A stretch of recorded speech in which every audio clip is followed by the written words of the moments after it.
আচ্ছা, ঘুম থেকে উঠলে এত সুন্দর দেখা যায় কে রে? কিছু বুঝতে পারি না। সেই তো একটু পরে আবার সেম বান্দরের মতন হয়ে যাবো। তুই অল্প সময়ের লেগে সৌন্দর্য দিয়ে লাভটা কি? না ভগবান, তুমি মানে কি গেম খেলতে চাইতেছো আমি বুঝতে পারি না।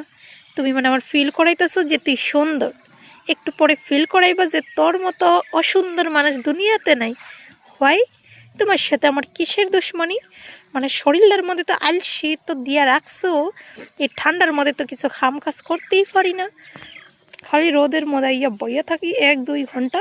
আর মানুষে ভাবে আমি মনে হয় ফোন নিয়ে ইটিস পিটিস করি, বাট না, আমি তো মোবাইলেই ইটিস পিটিস মতলব কুচ কুচ কইতে থাকি। কিন্তু আমার যে ওই সাইডে আশেপাশে মানুষগুলো কিন্তু বুঝতে পারে না। ওরা ভাবে আমি ফোন নিয়ে ওইটা করি কথা কই কারলে, কিন্তু না, আমি তো মোবাইলেই প্যাটার প্যাটার প্যাটার প্যাটার করি। এটা কেমনে বোঝাই? সমস্যা, বড় সমস্যা।